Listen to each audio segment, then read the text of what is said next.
Hello, nerds, nerds for humanity. We are back in the live stream. It's been a little while, but I saw this dude on Twitter that had a great handle, Maine Wonk, and I've spent a few years up in Maine, some very special years, and I think we probably are both, a little concerned about the current state of the country and our president. So I Sure. asked you to join, and you were gracious enough to come on some random nerds podcast. So thank you for Yeah. that. No, of course. Anytime you got nerd in a handle, I'm going to be pretty excited to join, regardless of the topic, whether it's what's going on in politics or some other stuff. I'm always excited to jump on it. I love it. Well, why don't you give yourself an introduction, because we're not Sure. going to go by a typical first name basis. So Yeah. who are you? Sure. So we're live on Twitter. So it's the Maine Wonk. I spent a really good portion of my early part of my career in the political space. I'm from the Obama era, which feels Mm. like a lifetime ago, because it is. Um, and started in the campaign space with campaign strategy, electoral strategy, things like that. Morphed into the policy space a little bit with intel, national security, political economy, things of that nature. And then as we started to wind down the administration, the second administration, I started to figure out what was next. And then I got out of the political space for a while. As my followers know on Twitter, I like to joke that I went into a cave for a good while. I took a long break. If you go on my Twitter at the Maine Wonk, you'll notice my creation date of my account is 2009. So I'm a Twitter OG. So we took a long break. And then as you know, growing up down here in Palm Beach before I moved to Maine, when the Orange Man started to his political rise, because it always used to be an offshoot, he used to be kind of a joke. When it really looked like he was starting to actually formulate some kind of a political coalition, I started to Mhm. get very nervous, because people that know Trump best, whether it's down here in Palm Beach or New York City, we Mhm. can't stand the guy. So it was Mhm. just really interesting to see that rise. So as that happened, and then we won, and then we lost in 16, then Biden came in 20. I was like, okay. And then 24 came in, and then I was like, you know what? It's time. It's really time. And I started to come out of the cave a little bit, and here we are. And I feel like it's time for folks that have kind of, tucked their tail between their legs and walked away from the space for a while, out of the political world. When I got into it, I was a big, bright, bushy-tailed idealist. And then when you get involved and you realize you can't do anything, it's really entrenched. You get really discouraged. And I Mhm. needed a break. But now I am more motivated than ever to really, really formulate and get a group going here and really lead it back to where we can get a little bit of stability, where it doesn't feel like 6 or 7 weeks, feels like 20 years. Yeah, it is amazing that it's only been 45 days. Yeah, Um, like, even just watching the joint address, and he was saying, "Oh, these tariffs are coming, and the right. I just spoke to the big three auto companies, and they're so excited." And then literally, like, the next morning, they're like, "Oh, the auto companies are concerned. We're going to give them some time." Right. And I guess the stuff on Mexico's paused now. It's just like, you just never know. Like, hour to hour, it changes. And I just can't imagine being like at a company where the CEO changes the strategy like every You other day. can. We were just talking about this. I was in a Twitter space earlier, just before I came on, with Mm-hmm. some other folks, Lev Parnas, Malcolm Nance, and some others. And we were having this conversation about, this is what we warned about, going into the Yeah. election, was this was going to be complete instability and chaos, right?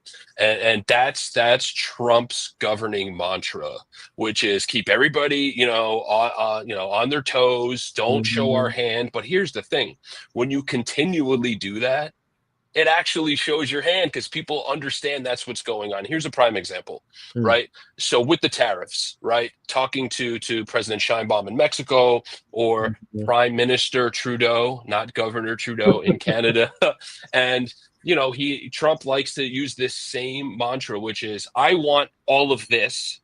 It gets really angry, markets react, markets go down, whatever. And Mm-hmm. then You get somebody on a phone call, whether it's Scheinbaum or Trudeau or whoever, on a phone, and then he capitulates, right? Everything goes. It's the worst negotiation tactic ever. I want this. No. Okay, we have a deal, right? And the reason he does that is the whole thing about Trump is it's optics. It's not about results. It's about the illusion of a win. All Trump Mm. wants is a win, a virtual win where he can go on TV or Twitter or Truth Social or whoever Mhm. and sell to his base, I got a deal done.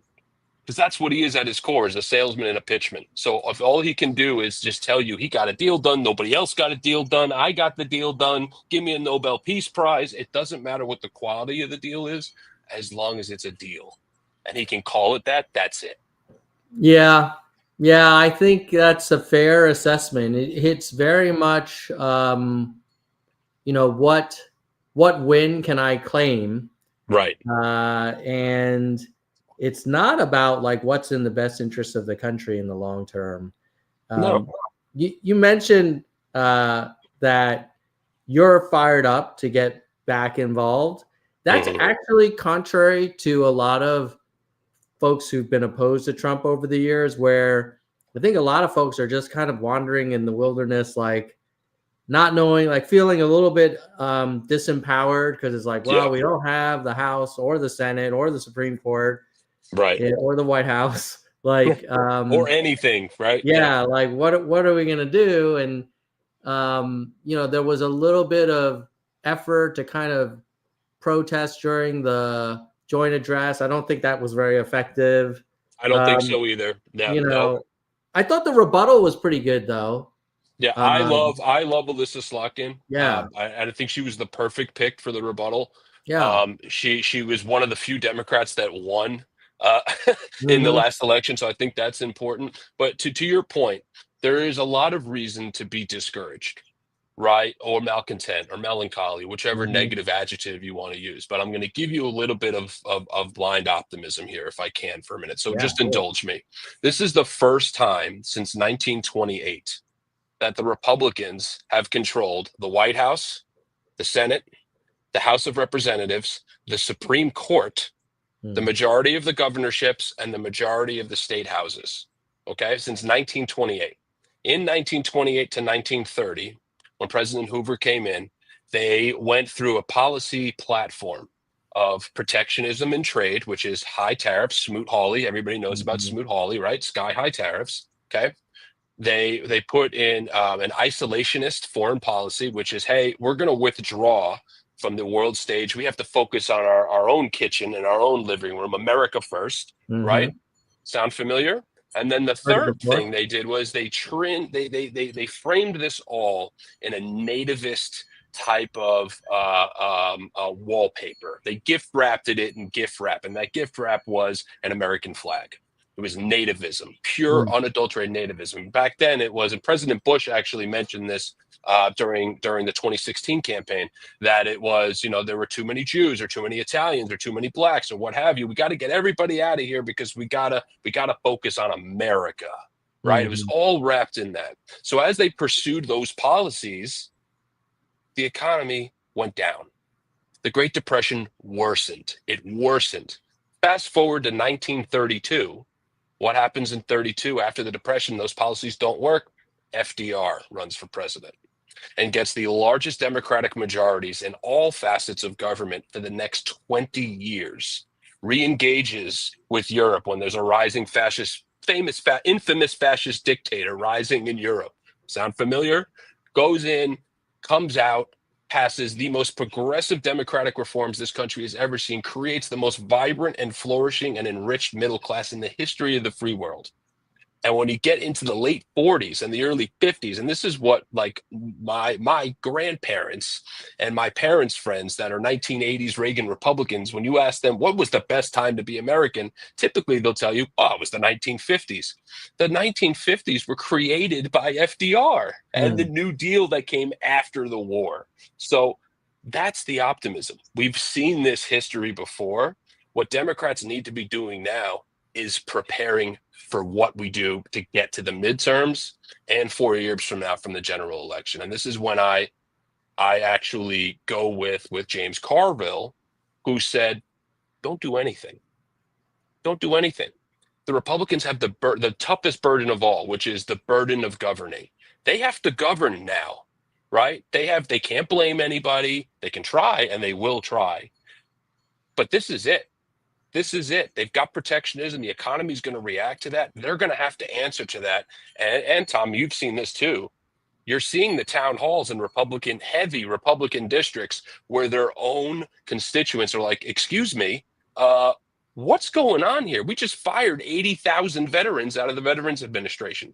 You know, it's happening already. So I think there is some optimism there. I love the end result of your analogy. I am a little concerned about how far towards the bottom we have to go right to get there, yeah. like, depression kind of thing. I'm curious, like, if we just sit back and let Trump do whatever he's going to do, and then it'll be obvious that the country needs more kind of mature leadership, not in age, but just in terms of like judgment and character. Mm-hmm. I'm wondering, like, that 4 years is a long time to have this guy do. I mean, it's only been 45 days. right. I feel like it's valid. Yeah. Totally valid. Listen, Hakeem Jeffries actually said it best, right? It's like he used a baseball analogy, and I love sports metaphors for politics, right? It's don't swing at every pitch, right? Or my favorite, don't take the bait. Don't take the bait. There's going to be stuff. Trump, and I know I get a lot of guff for this, but it's actually true.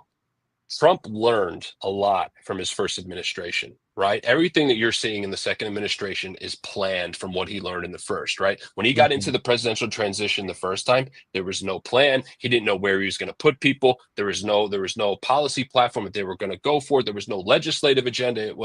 He didn't even know if he was going to win. This time, he had a plan. He knew he knew where the people were going to go. He knew how they were going to do it. And most importantly, he knew how he was going to manipulate the media to make sure the focus was squarely on him, right? Steve Bannon talks about this a lot. And this is the flood the zone thing, right? Do a whole bunch of stuff all the time so the media really can't focus on doing a deep dive on one particular thing, right? That's the thing. So Hakeem Jeffries, Schumer, these guys, and I've got issues with all Democrats. All Democrats do. We eat each other, right?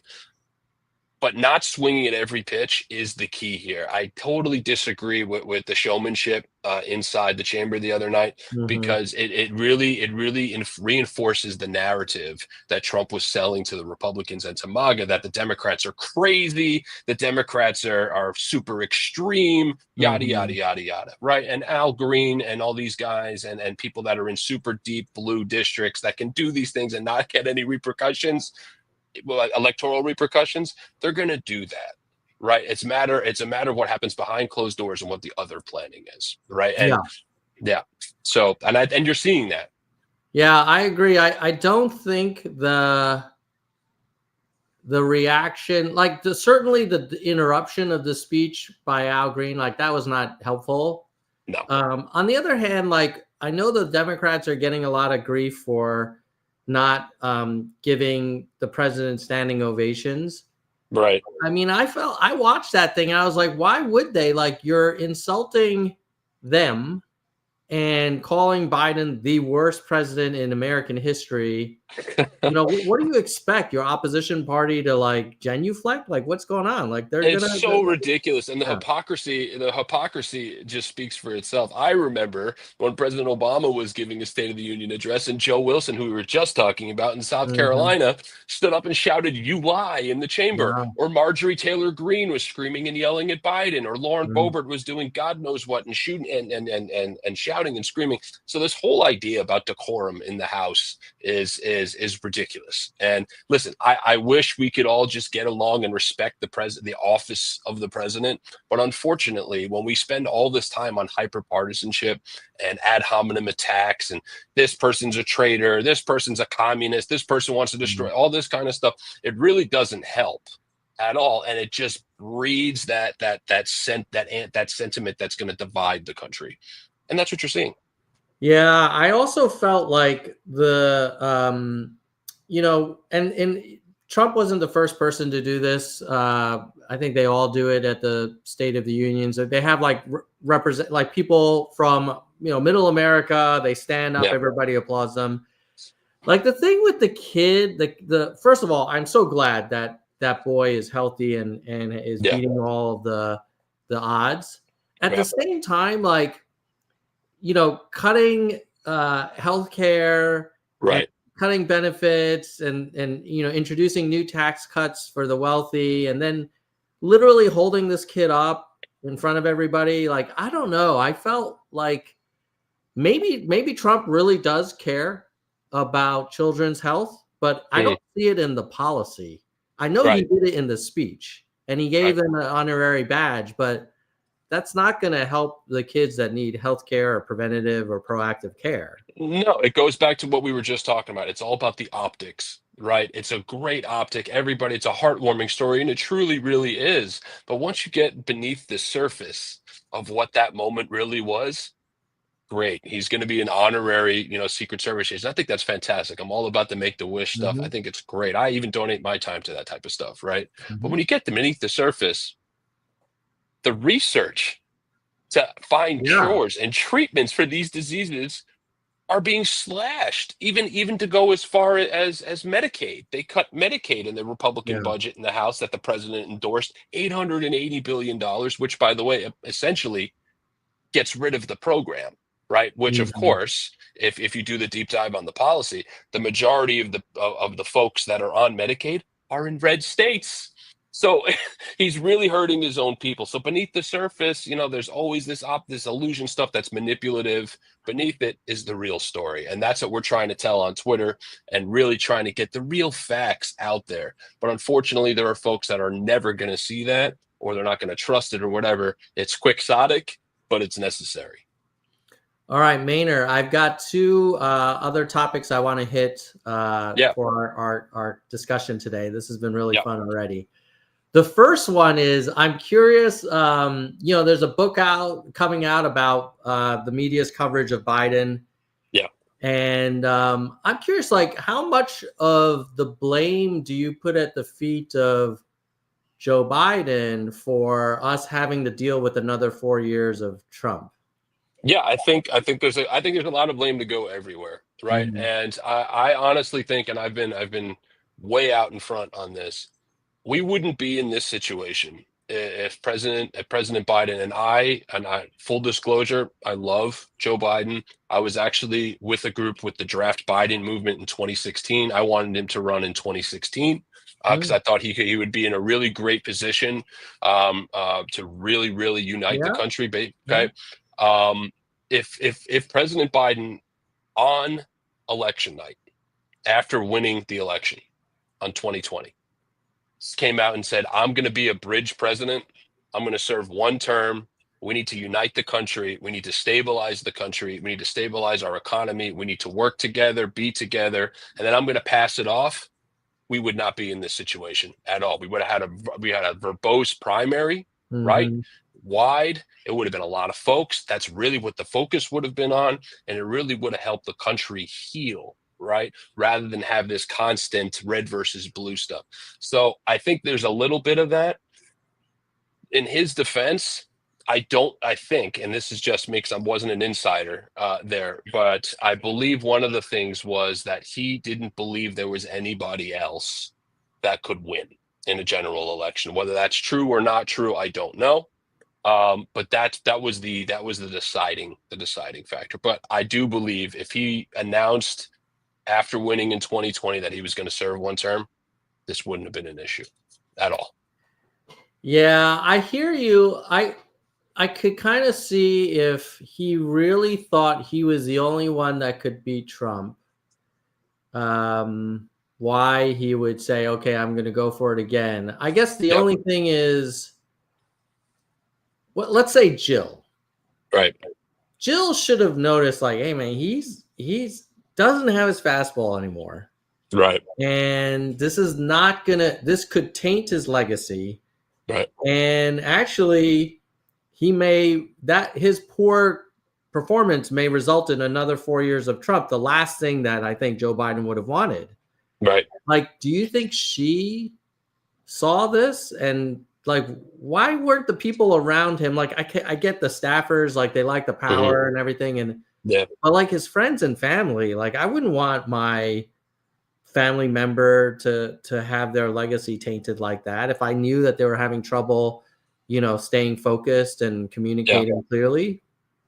Listen, of course I wasn't in the room, but I can only tell you, imagine trying to tell the leader of the free world this might not be a good idea, right? Especially somebody as proud as Joe Biden, of Mm. as much as Joe Biden's run for president quite a bit. He wanted quite a bit. He's run for president. He wanted to run in 1976, but he couldn't because he wasn't 35 yet. Okay. And that's Mhm. probably the only reason why he didn't. Okay. He's wanted to be president for a really, really long time. And once he got there, he's like, no, I'm not ending this on anybody else's terms but mine. Okay. He's got a lot of strength in his convictions, and I can respect that. Right. And I can totally respect that. I do know, and this is just stuff that's come back to me, is there Mhm. were conversations in like 22, 21, where it looked like um, he was thinking about it, where it was like, I'm not sure, where his polls weren't looking very good, Mhm. wasn't great, but he was waiting for somebody to emerge, right? And to his to get on him a little bit, they really didn't give Vice President Harris the opportunity to do more, to be out there. There was this whole, zeitgeist that she was the border czar and control of the border, which she really wasn't. She didn't really have that much to do, right? They didn't give her Mhm. enough public facing, heavy policy stuff to do, which really ended up hurting her when she became the nominee. So it's one of those great what if armchair quarterback, Monday morning Mhm. quarterback stuff is what if? Nobody really knows. The only thing I will tell you, and I will die on this hill, um, removing Joe from the ticket to put Kamala on was the right move. I don't think Joe Biden was going to do better than Kamala. He can only do a little bit worse. And what Kamala Harris did, like, listen, were there mistakes made in the campaign? 100%. No campaign is perfect, right? Even in Obama made that comment in Pennsylvania. I'll never forget it. I tell students this all the time. Right wingers cling to their guns and their Bibles. He made that gaffe Mhm. in Pennsylvania. It's very famous. Everybody makes mistakes, right? Mhm. But Kamala Harris doesn't get enough credit for the campaign that she did run in 100 days. She raised $1 billion in 100 days, right? It's pretty incredible. There was no vetting, there was no campaign strategy. It was just, holy crap, we have 100 days. What do we do here, right? They brought in heavy guns. They brought in Plouffe and some other people from the Obama campaign, but the Obama campaign was sculpted, right? This was just like, we got a 100-day sprint here, right? Kamala had 100 days. Trump's been running for president since he lost in 20, right? There is a plan. So it was an uphill battle, but I give them a lot of credit. Yeah, I think certainly on the fundraising side, and that convention was amazing. I It thought, really was. talk about great TV. Yeah. I was fired up, to use an Obama term. Yeah. But I also think her subsequent um, interviews were not that awesome. Yeah. And I think she was so loyal in a way to Biden, or felt kind of awkward about Yeah. the switch of the positions, that she was unwilling to kind of Like, criticize distance anything that he had herself. done. Yeah. She needed to do And that more, for sure. if I were Biden, I would have been like, look, you're the nominee. If you need to throw me under the bus a little bit, and like, you do what you need to do to win, To win. because Yeah. the objective is to win and not have Trump again. And here we are. So And yeah, I mean, to use your sports analogy, I mean, I don't blame Kamala as much as I blame Biden, because that's like, you know, putting in your backup quarterback, like with just a few plays left, yeah. and you're down like 14 points. Like, what are they supposed to do? Right. Whereas, like, if we had a primary, that would have been like our regular season, and then we would have gone to the playoffs. Exactly right. Um, but anyway, so I'm not thrilled with Biden. I really wish he would have been a transitional president. And I do Same. think that we would have definitely had a much better shot. Now that leads me to my next question for you, which Yeah. is who are you excited about on the bench? Ooh, Like I as get that we're question. I get yeah. that question more than anything. I get a question more than anything. So I have a few. Mm-hmm. And first, I'm going to start about what's the election cycle that comes before the presidential. So let me start there. I am incredibly excited for Andy Beshear in Kentucky. Mm-hmm. Right, I'm a Mm-hmm. big fan of Governor Beshear. If it were up to me, and I don't advise him, I'm not on anybody's payroll, none of that kind of stuff. I'm just a Mm-hmm. dude with a Twitter account. Um, um, I am hoping he runs for McConnell's seat first. Mm-hmm. I really do, because we need that vote, obviously, in the Senate. I think he has a bright future. I think he's the type of Democrat that can win a national election. I'm going to steal a Jim Carville term here. We need Democrats that are good for all time zones. Okay, we need Democrats that are good for all zip codes. Andy Mm-hmm. Beshear is a governor of Kentucky, right? Kentucky, which is most certainly not, San Francisco or Portland or New York, Mm-hmm. right? This is the South. He's got a bright future. I'm excited about him. I'm excited for Gretchen Whitmer. I want to see what she does next. I don't think she's Mm-hmm. going to run for the Senate in Michigan. She may not. I know Pete's got his eyes on that. That's a great segue into Pete. I like Pete Buttigieg a lot. He's Mm-hmm. very, very knowledgeable about policy. He's an excellent communicator, and they're good communicators because they go on Fox. They're Yes. not afraid to go on Fox. And it's much like with me, like people ask me all the time, why are you on X? Why aren't you on Blue Sky or any of this other stuff? I'm like, because that's where we need to be. We need to counter, the other narratives that are out there. And X, as we know, is a cesspool for stuff. So there's that. So that's those people in 26. Mm-hmm. 28. I love Wes Moore. He's the governor of Maryland. I think he's got a Mm-hmm. bright future. I want to see what he's going to do. Mm-hmm. But this idea that the Democrats don't have anybody is nonsense. And I will also tell you there's always people that come out that we're not talking about Yeah. at all. At all. They always come out of nowhere. Nobody was talking about Barack Obama in 2008. Everybody, we were talking. I talked to a political science group at my alma mater, which is Mm-hmm. Stetson University up here in Florida, and messaging with some kids. And one of them asked me, what was it like in 2007? I'm like, if you asked anybody in 2007 what the presidential election was going to be, who was it going to be? It was Rudy Giuliani and Hillary Clinton, right? Mm. Everybody was certain Giuliani and Clinton in 2008. That's not what happened, right? So somebody always emerges from the pack, but that's just a handful of people that I'm excited about. Yeah, I agree. It's very good chance it'll be someone we're not currently talking about, and that'll be Yep. exciting to hear. Mark Cuban seems to be making the rounds. He Mm, could be kind of interesting. What do yeah. you think of him? I love Mark Cuban. Mm-hmm. Here's the thing, right? So, and I've said this too on Twitter, that Democrats really have to focus on talking to people and listening to people, which is why I've advocated now that the Republicans have said they're not going to do any more town halls. Democrats should be having town halls in every congressional district in America from now until the midterms. Every single one. They should be spending money on that and doing Mm-hmm. that, right? Because we have to figure out what the platform is going to be first. Don't pick the candidates, pick the platform first, and then pick the candidates that are best to sell the platform, right? That's a key here. So as we start to see how this Trump economy is starting to come together, we hear about the tax cuts for the incredibly wealthy. You hear about tax increases for everybody else. You're hearing cuts to social services and Medicare, Medicaid, and Medicare and Social Security, and cuts to veterans benefits and all this kind of stuff.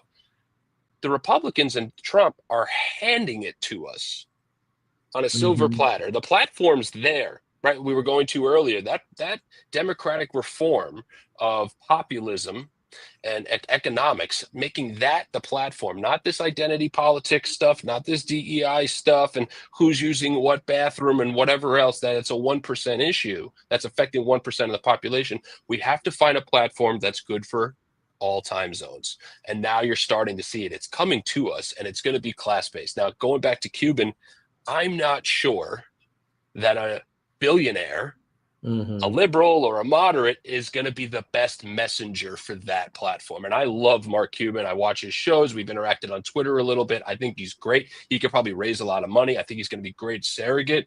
But as a top of the ticket candidate, the Republican ads write themselves, right? It's like, well, they rage against billionaires. And then here's Mark Cuban, right? Yeah. That's one issue. You didn't mention Slotkin. Yeah. What do you think of her? I love Slotkin. We need her in the Senate right now. And I think that's key because we have to shrink that majority first, right? We really need to shrink that majority. If we can get that majority down in the next election, I'm all ears. I'm all ears. Right now, the key has to be shrinking that majority down, and then we can start talking about 28. The thing I like about Slotkin is her communication style is very relatable and authentic and very common sense. It doesn't sound like she's coming off of an ivory tower or from some activist protest. Right. I think she's a smoother communicator than Whitmer, but more authentic than Shapiro. And certainly more authentic than Newsom. Newsom sometimes it's like too smooth almost. He's a politician, right? That's Newsom's issue, right? And I love Gavin because he's got that manager. He managed the fourth largest economy in the world, right? Which is no easy job. And people will say, well, it's California. California's going to hell and all this kind of stuff. It's the fourth largest economy in the world, right? It's a pretty hard job. This all being said, right, it really comes down to who are the Democrats. We have to figure out who we are first, right? And this goes to who was just elected chair. You know, I love Ken Martin. I think he's a great pick. I think he's from the Midwest. He's from Minnesota. He's never lost an election, so he understands what we have to do to get there. We'll see where it goes from here. But I think going back to Slotkin, I really think it's really interesting time in Democratic politics because we're handing some things here, right? We're now the party of security and the military now, right? You've kind of seen this realignment a little bit, right? Your Democrats now are the party. It's like Russia bad, democracy good, right? You go back to the 80s, and I've tweeted this endlessly. Reagan's speech about, what's your Cold War strategy? We win, they lose. And now here we are, and the Republicans in the House and the Senate are like, Russia, whatever. It's like the Democrats are becoming the party of the military and security and that kind of stuff. Slotkin slides right into that. So that definitely helps. Yeah, legitimacy and credibility. And it's hard to know what the world will look like in 28, but there's a decent chance that because of Trump's unpredictability and strange kind of bedfellows, like the international situation will be less stable.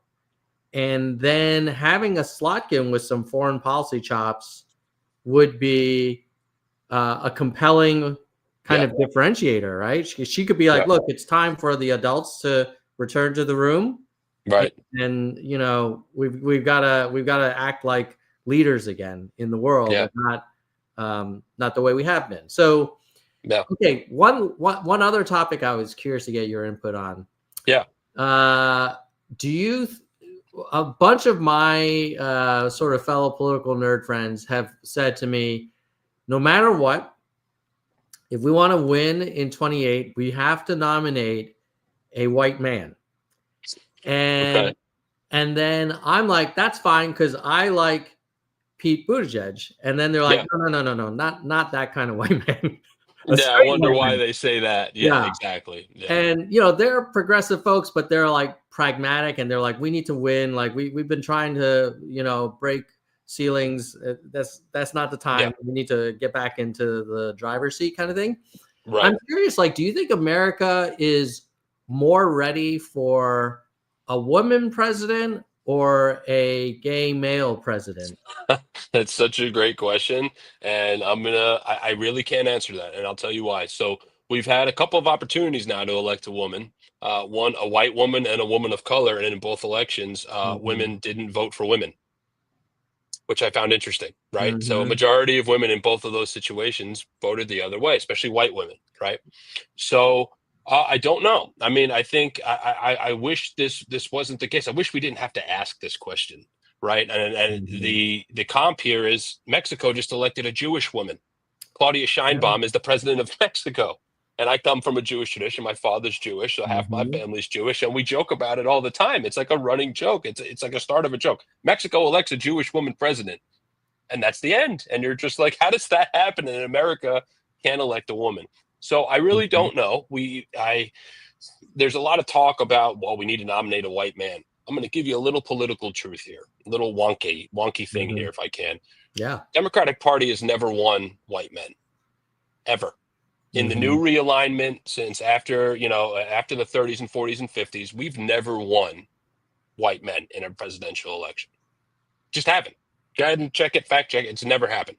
Are we ever? I have no idea. Got pretty close with Obama, but no, we're not. It's just not going to happen. And when people say we need to nominate a white man, my follow up question is why?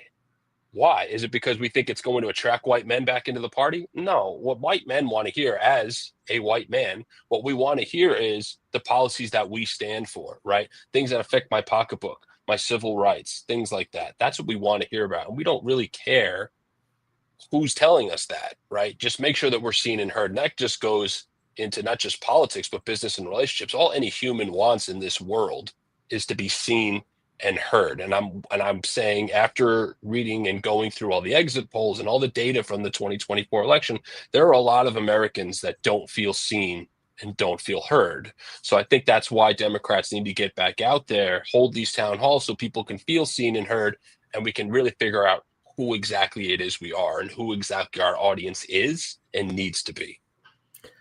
Do you think the winning uh, Democratic ticket will be center left, or do you think it will be more progressive than, let's say, Biden was? Yeah, so I think it's going to continue to be center left. Mm-hmm. And this is something that the right will tell you is, well, Democrats are all lefty, communist, Marxist, whatever Mm-hmm. ism, right? And the Democrats haven't had a true leftist candidate probably since FDR, right? Like legit, right? So Mm-hmm. Mm-hmm. Obama was a center left corporatist, right? Hillary Clinton obviously wasn't president, but center left corporatist. Joe Biden, center left corporatist, right? Yeah, Kamala Harris, same thing. They're all cut from the same cloth. Bill Clinton, center left, corporatist. We haven't really had a leftist ideologue, and there's a reason for that, because we don't think they are good for all time zones, right? And Mm-hmm. even now, I think that is even worse now, right? Because of the toxic brand that Democrats have become. And I say with the air quotes because what we actually stand for, outside of these wedge issues of transgender issues and bathroom issues, immigration obviously being the top one, which I'm sure will come up in a Q&A here, you know that center left coalition is where we're at. When was the last time you saw Democrats open and willing to campaign with the likes of Liz Cheney, right? Like, this is something that would have been taboo in 2008, right? Mm-hmm. So I think that movement to the middle is already happening. Gavin was just on with Charlie Kirk, of all people, Yeah. talking about how Democrats have to get away from identity politics. Buttigieg said the same thing. You got to get away from identity politics, and that has been the basis of the Democratic Party since since Carter, right? We got away from the populism, economic foundational roots, all that kind of stuff that makes this used to be the party of the working man, um, into this identity inclusion kind of stuff, which is all good stuff, but it shouldn't be the foundation and the bulk of the party, especially if we're trying to be a big tent, which is what we need to be, because the Republicans are really putting themselves on this MAGA island of nationalism, isolationism, and protectionism that's giving us the future on a Mm-hmm. platter to be the big tent. So that's right there in the center. So if we can recapture the middle all day long, that's an elective coalition. All right, let's hit a couple of chat questions and then we'll let you go, Maynard. This has been a really Sounds fun good. conversation. The time has flown by. Yeah. Um, well, actually, Vaughn has a question here. What do you think is what do you think of Trump's view on Israel, Yeah. and what do you think it should be the Democratic Party's position on it? Yeah, so I think Trump's view on Israel is what America's issue has been on Israel for a really long time. They're our biggest and strongest ally in the region. It's really that simple. I think the personal issue between Trump and Netanyahu, they're cut from the same cloth. They're from the same type of, if you look, the political spectrum, right? Mhm. They're pretty much lockstep on each issue. They're both conservative. Trump a little bit not so, which is a whole. We could do a whole pod on whether Trump's a conservative. He's not, but Bibi most certainly is. So I think that's part of that. As far as where the Democrats go, this is a very, very, very contentious issue because the base of the party sees what's going on in Gaza and sees it as a genocide, right? The old guard sees that we need to stand with Israel. So I think there's a middle ground here, right? And this is coming from somebody that's from a Jewish tradition on my father's side, where these are heated debates where you can be a good Jew and you can be a good Democrat and then call out genocide and bad things when bad things happen. The best part about being a great friend and being a best friend is telling your friends when they've done bad things, right? So that's that. That would be my answer to that. And then this whole idea of Trump Gaza and all this kind of stuff, including that crazy AI video that Trump tweeted Yeah, out. I don't know if you guys saw that. that Like, was weird. incredibly offensive stuff. This is people's homes and all that. But on the personal side of it, what's happening in Gaza is an atrocity. I can't even go into how many conversations I've had where I've become emotional of it, because obviously genocide is genocide, and I will call it genocide all day long. It's horrible, and we have to be able to differentiate between Hamas and Gazans. There's a difference between Hamas and Gazans. Got to be able to make that distinction. But this is going to be a contentious issue for a really long time. Is how do we play here, right? How do we figure this out? And I'm looking forward to having those discussions because there are arguments on both sides. But I hope that answers it. Yeah. Do you Yeah, think Trump, as a friend of Bibi's, will tell Bibi when Bibi's gone too far? very good question. No, no, I Yeah. really don't, because I think the two of them are cut from the same cloth, where I think they both want to hang on to power, right? If you know the inner politics of Israel a little bit, Bibi, was charged with corruption, right? Before this all started. Hmm. His coalition was breaking. They have a parliamentary system, which is a little bit different from America's. We have an adversarial two-party system. So we had to build a coalition government. Deals were made, all this kind of stuff. And then October 7th happened, and then the world changed there. That's their 9/11, and it completely changed everything there. So Bibi's a shrewd politician. He's a shrewd actor. He's going to do what he wants to do. It's really that simple. That's all I can really say. And I'm not sure there's anybody there that'll be able to rein him in. I really don't. Yeah, it's hard to imagine Trump threatening to pause aid to Israel if Israel doesn't take a peace deal the way he does to Zelensky. It's a very Right. different dynamic between Trump and Bibi and Trump and Somebody in one of my Twitter spaces the other night made the comment, well, we've canceled all foreign aid except foreign aid to Israel. yeah, Right. So there's that. That tells you everything about Bibi and Trump's relationship. they're tight, man. They're tight. All right, let's here's one more question. Ooh, Tim Walz. Do you think that was Mm. a big difference? So Like, should we? I'm assuming Vaughn's asking if we should have picked Tim Walz. So I'm assuming. So oh yeah, should have yeah, just picked Tim Walz. Yeah, like as the nominee.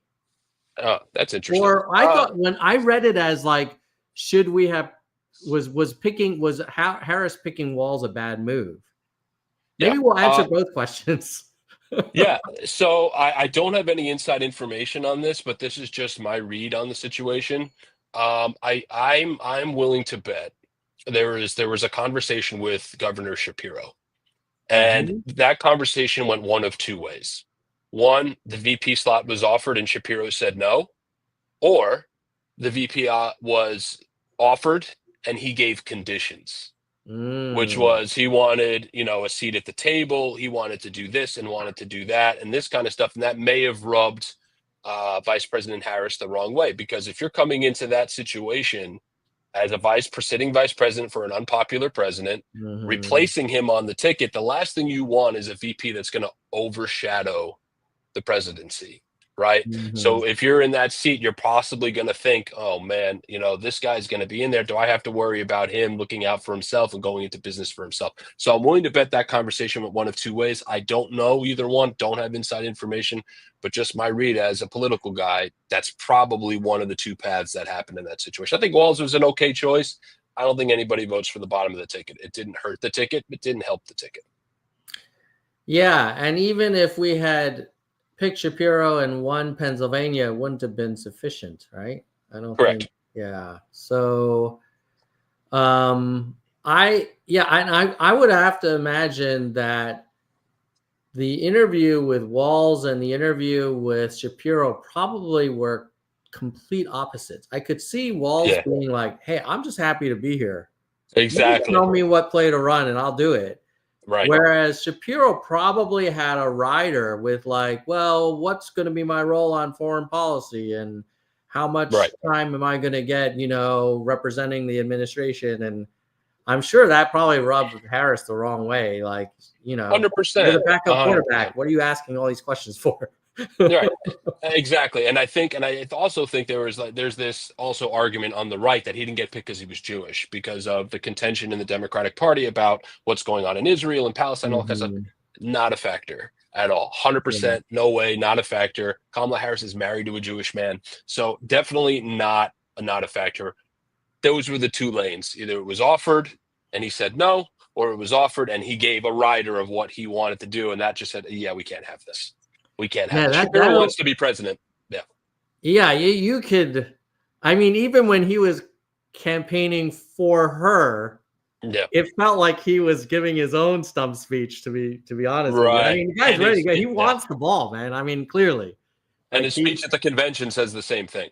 Yeah. It reminds me of Chris Christie's convention speech at Romney's convention, where I was like, "Who's running for president here?" Exactly. I'm going to throw this little tea leaf at you. And somebody mentioned this in the space the other night. What if Shapiro challenges Fetterman in a primary? And somebody asked me that, and I said, whoa, nobody's really talking about that. And I have to go back and look when he's up for re-election. I don't think it's in 26. I don't think it's in 26. And I said, that would be really interesting, because Fetterman is starting to align himself a little bit more as a centrist when he was elected as a union guy and a progressive lefty in Pennsylvania. So that was an interesting, little tea leaf thing that somebody sent to me. But I think that's a little too small for the governor. I think he's got higher aspirations. I think you'll see him in a presidential primary.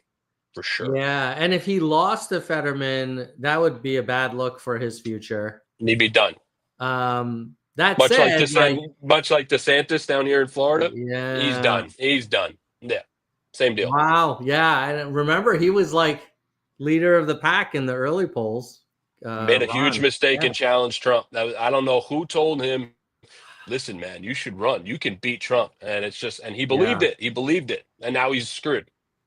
Yeah. Yep.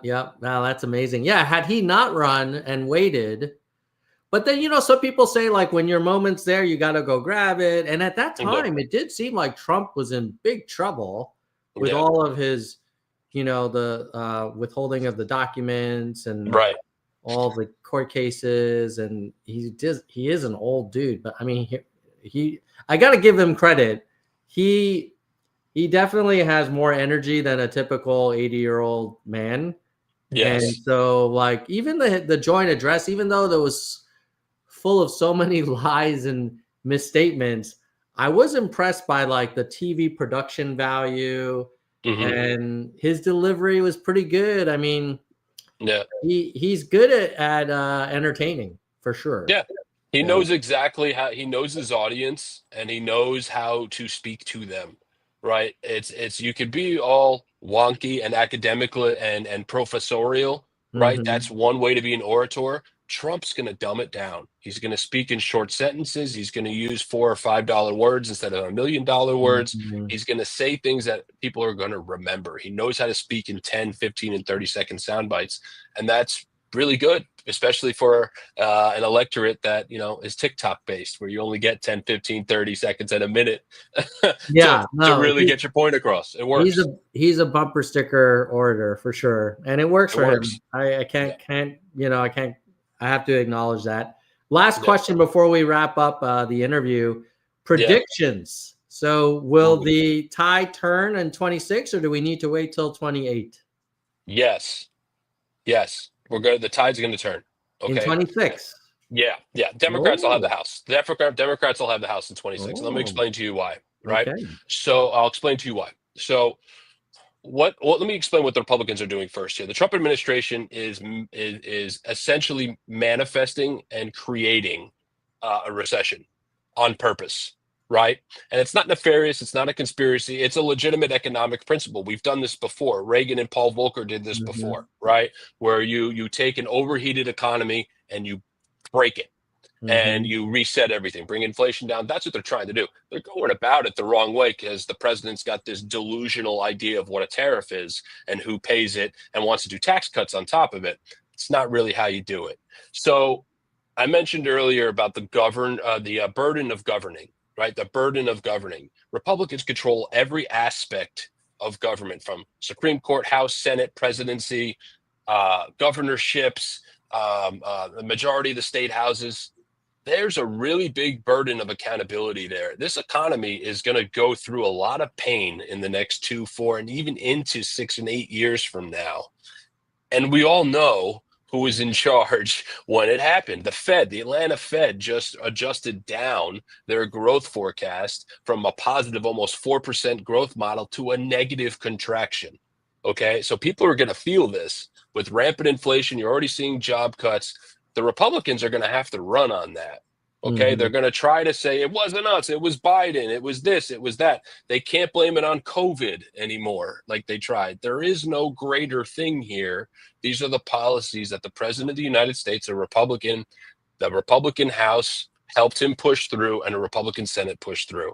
So they are going to have to own this. And it's, again, not to be a broken record, it's giving it to the Democrats on a silver platter. The only way this doesn't happen is if the Democrats do what they do best, which is shoot themselves in the foot, right? Shoot them. So you stay on one message. You stay on this economics message of how they're helping everybody at the top at the expense of everybody else. That's a winning message. That's a winning message. It's good for all time zones. It's good for unions. It's good for poor people in the South. It's good for migrant workers. It's good for servers. It's good for everybody, except the billionaires at the top. And that's who that's who these people are helping. Well, I think that's a very plausible outcome for the midterms as well, and I hope you're right. I just hope that the Democratic Party doesn't get too distracted by like the social issues. I don't think voters are prioritizing that. And I think it makes some mainstream voters uncomfortable to go too far on the progressive social stuff. So as much as I'm sympathetic to it, I also want to win elections. And we got to get influence in how legislation gets written, and we don't have it now. Here's one thing that's never reported. And again, this is another political old campaign hack, little secret. Okay. Sometimes you don't want to solve problems when you're in government. Sometimes you don't. Sometimes you just want to do just enough to keep that problem going so you can campaign on it. Okay. And we saw this. Democrats have been trying to reform immigration forever. We've proposed immigration reforms forever, and it never goes anywhere. You want to know why it never goes anywhere? Because the Republicans derail it every single time. So when Biden was in office and we produced and worked on this bipartisan massive immigration reform package, which was led by James Lankford, Senator Lankford of Oklahoma, not a purple state, okay, and not a pink state, a deep red state. There was a bipartisan agreement. Everybody loved the bill. Trump, who wasn't even in office, comes out and says, kill it. I need to run on the campaign. I need to be able to run on this issue. Okay. That tells you exactly how this stuff happens. If you're now going into the midterms, the Republicans are going to have this burden to have to prove all of this stuff. But any of the stuff that they've solved, for example, transgender bathrooms, men and girls sports, all this stuff, all these social issues that they stirred up during the 2024 race that he signed executive orders for and took credit for as it's over, that's off the playing field. You can't say it's a problem anymore. I solved that problem. It's gone now. You can try to champion it, but people don't respond to that. People respond to what I call the boogeyman doctrine, which is somebody took something from me. Somebody is blame. I have to blame somebody for this. If you can't blame something for it, they can't run on it. So any of that stuff is off the table. Off. Now they got to run on what their record is. It's going to be pretty tough to run on a broken economy. I'll take that bet. Yeah, I mean, if I had to imagine, he'll say, well, the problem was bigger than we expected that we inherited from Biden, or it's China and Canada that are coming after us, or he'll try and blame others. I don't know. I guess we'll see if the voters will buy it. Yeah, we'll see it when eggs are $17 for a dozen, and your gas prices are close to $5, and we're helping Israel launch missiles into Iran or whatever else. We'll see where we're at in 2 years, but it's going to be a cycle where the president is going to have to run a positive message, which is, here's what I've done, and we're already seeing what he's doing. So it's going to be a pretty tough record to defend on the road. And Republicans are already giving you that, because some of them are already speaking out against it.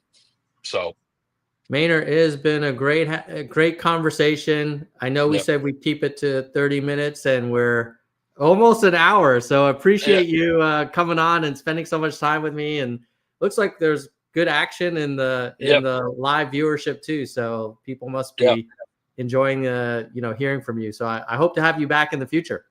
Absolutely, anytime. And then anytime you want to come on any of the spaces that we do on Twitter is great. Come hang out with us. I'm actually going to go jump on one now with Commander Nance and a couple of Master Chief Nance and a couple other guys, Lev Parnas. So come hang out with us. Maine Wonk on Twitter. Be so much fun.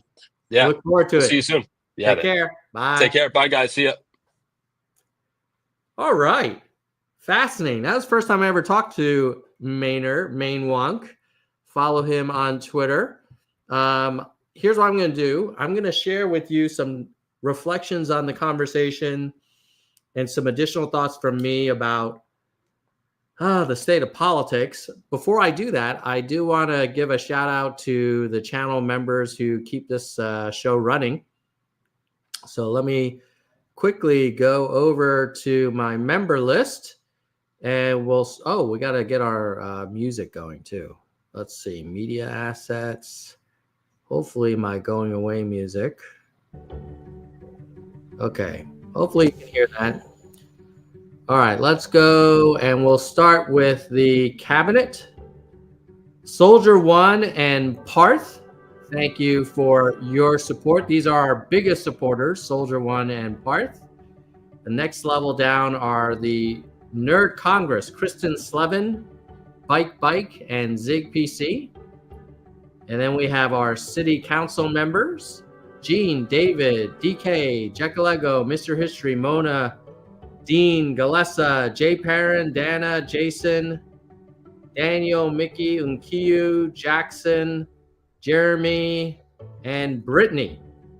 Ooh, Brittany upgraded 3 days ago. She used to be a lower level member. She's moving up now. Welcome, Brittany. All right.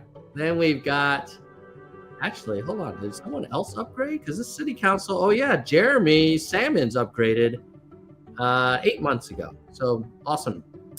Now we have our registered nerds. That's only $1.99 a month. Helps pay for my streaming fees and podcast hosting fees, a bunch of other things. So we have Brandon, Ben, Shoni, Dr. Asif, William, Mai, Trippy, Hope, T, David, Nicholas, Mike, Lantern, Cindy, Sue, Earl, Tim, Sue, and Joseph.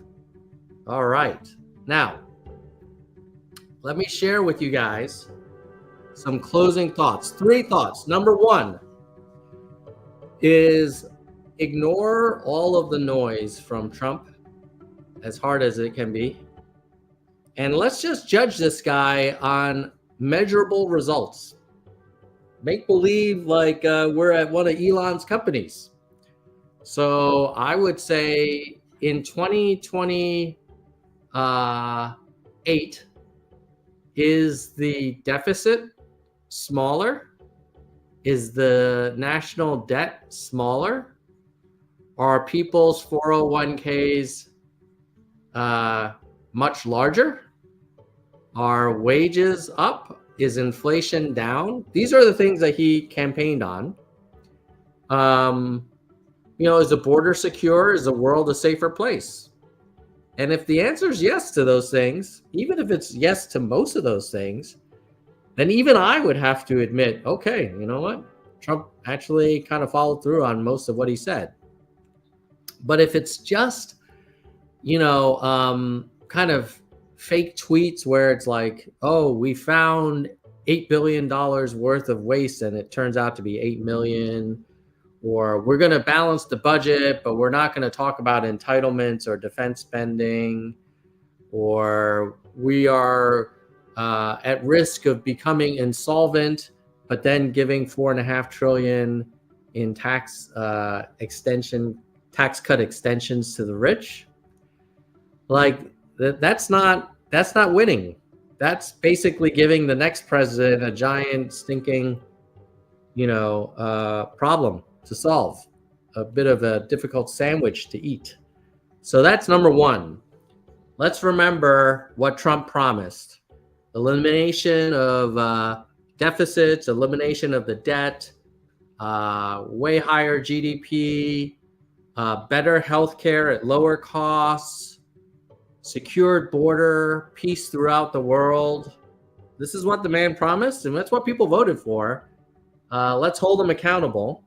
And all this other stuff, or that you see like executive orders and tweets, it's just kind of window dressing.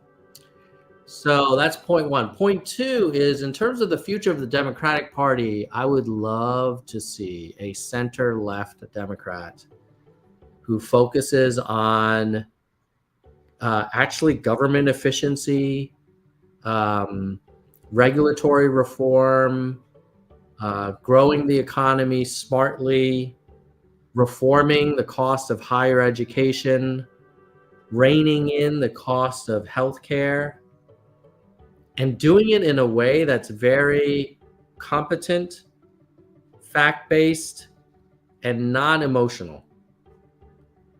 And that is a winning ticket when you compare that to like the MAGA screaming, angry approach. I don't know if the Democratic Party will do that. If they don't, if they go way to the activist left and focus on the social issues, I think that will lose the party another election and maybe open the way for a third party. Who knows? The last thing I'll share is keep an eye on Pete Buttigieg. That guy, he's going places. Yeah. I mean, I get it that not everyone in the whole country is comfortable with voting for a gay president, but I look at Pete Buttigieg as just like a really smart dude who's not afraid to call BS. Yeah, and he happens to be gay. Like, who cares? We're not electing a president to be our spouse. We're electing him to fix problems and to solve problems and to make sure the country's implementing policies that work, that are smart, and then also supporting the freedom of individuals and businesses and states to operate within reason. So those are my takeaways for you. If you enjoyed this live stream and you're new, give me a solid and subscribe, and like and share, and then comment below on what you thought of the Maine Wonk guest. I liked him a lot, and so I hope that I'll have him back on the show. But let me know if you think I should, and if there's other topics you want to hit. All right. Bye, nerds.